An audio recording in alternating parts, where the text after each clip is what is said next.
नमस्कार दोस्तों, मैं अमित एक बार फिर से आप सभी का स्वागत करता हूं। दोस्तों, एक बहुत ही इंपॉर्टेंट न्यूज। कुछ समय पहले मैरीलैंड मेडिकल सेंटर यूनिवर्सिटी के डॉक्टर्स ने 57 साल के डेविड बेनेट नाम के व्यक्ति जिन्हें अरिथमिया की बीमारी थी, उनमें हार्ट को निकालकर पिग के हार्ट को लगाया गया, जिससे एक बार फिर जेनो ट्रांसप्लांटेशन चर्चा का विषय बन गया है। इन सभी के चलते हमारे मन में कई सवाल उठना शुरू हो जाते हैं, जैसे कि जेनो ट्रांसप्लांटेशन क्या होता है, इसके क्या फायदे हैं और क्या नुकसान है, एटसेट्रा। आज इन सभी सवालों का जवाब मैं एक वीडियो के माध्यम से देने वाला हूँ। इसके लिए आप सभी को यह वीडियो का अंत तक देखना होगा। चलिए शुरू करते हैं आज की चर्चा। जैसा कि मैं पहले ही बता चुका हूँ कि एरिथमिया की बीमारी से सफर कर रहे पर्सन डेविड बेनेट में जेनो ट्रांसप्लांटेशन की हेल्प से पिग हार्ट को लगाया गया है। तो क्यों ना हम सबसे पहले जान लें कि एरिथमिया और जेनो ट्रांसप्लांटेशन क्या होता है। अगर हम बात एरिथमिया की करें तो यह एक प्रकार की हार्ट रिलेटेड बीमारी है, जिसमें हार्ट रेट बहुत इरेगुलर बिहेव करने लगती है, कभी बहुत स्लो तो कभी बहुत फास्ट हो जाती है, जिसके चलते हमारे शरीर में कई समस्याएं उत्पन्न होने लगती हैं। ऐसी स्थिति में हार्ट ट्रांसप्लांट करना आवश्यक हो जाता है।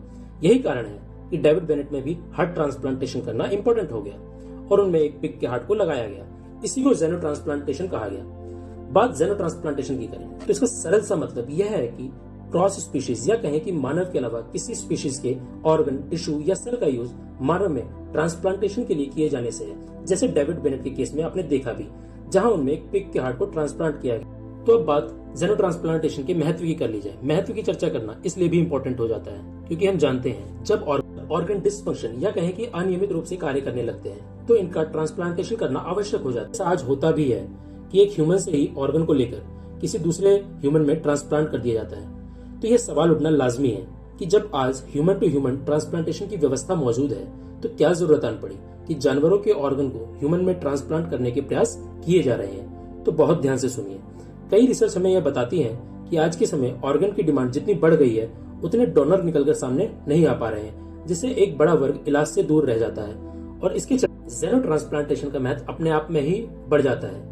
आप सब यह तो जानते ही होंगे, जिस चीज की डिमांड अधिक और सप्लाई कम होती है उसकी ब्लैक मार्केटिंग और स्मगलिंग जैसी चीजें बढ़ जाती हैं। ऐसा ही आज मेडिकल वर्ल्ड में ऑर्गन की सप्लाई में देखने को मिलता है। इन सभी कारणों के चलते डॉक्टर्स ने अपना ध्यान जेनो ट्रांसप्लांटेशन की तरफ मोड़ा है ताकि ऑर्गन की डिमांड को पूरा किया जा सके और ऑर्गन की होने वाली स्मगलिंग को रोका जा सके। अगर एक बार यह सफल हो जाता है तो बड़ी मात्रा में लोगों को इलाज उपलब्ध कराया जा सकेगा और इसका परिणाम ह्यूमन एवरेज एज लाइफ में बढ़ोतरी के रूप में देखने को मिल सकेगा। आपको जानकर यह आश्चर्य होगा कि जेनो ट्रांसप्लांटेशन के क्षेत्र में रिसर्च कोई आज की नहीं बल्कि बहुत पहले से ही चली आ रही है। जैसे 17वीं सेंचुरी में फ्रेंच डॉक्टर बेपित्से ने जानवरों की नसों से इंसानों में खून चढ़ाने में सफलता प्राप्त की थी। अपना भारत भी 1997 में इंसानों में पिग हार्ट ट्रांसप्लांट करने का प्रयास कर चुका है। इसके 25 वर्षों बाद इस वर्ष की शुरुआत में अमेरिकी डॉक्टरों ने पिग हार्ट को ह्यूमन में ट्रांसप्लांट किया और खुशी की बात यह है कि बेनेट कुछ समय तक जिंदा भी रहे, लेकिन इस महीने उनकी मौत हो गई। मैं आपको यहाँ पर एक बात यह बताना चाहूंगा कि जिस पिग हार्ट को डेविड बेनेट के शरीर में इंट्रोड्यूस किया गया वह एक प्रकार का जेनेटिक मॉडिफाइड हार्ट था। मतलब उस हार्ट को, मतलब जो पिग हार्ट है उसको पहले प्रयोगशाला के स्तर पर ले जाया गया। उसके बाद उसमें कुछ ऐसे जीनों की पहचान की गई जो ह्यूमन बॉडी के लिए सही नहीं थी। फिर उनको काट के अलग कर दिया गया। उसके बाद ही उसको डेविड बेनेट के शरीर में लगाया गया। इसका मेन पर्पस ये था कि कहीं डेविड बेनेट का शरीर पिग हार्ट को रिजेक्ट ना कर दे। इन सब चीजों से बचने के लिए जेनेटिक मॉडिफिकेशन किया गया। जेनेटिक मॉडिफिकेशन, इसका सरल सा मतलब यह है कि किसी भी जीन को काट कर अलग कर देना या नए जीन को जोड़ना। इसके लिए आज प्रेजेंट टाइम में सबसे प्रचलित तकनीक जो है वो CRISPR-Cas9 है, जिसके बारे में हम फिर कभी चर्चा करेंगे। चलिए तो अब हम बात कर लेते हैं जेनो ट्रांसप्लांटेशन से रिलेटेड कंसर्न्स या कहें कि चुनौतियों की।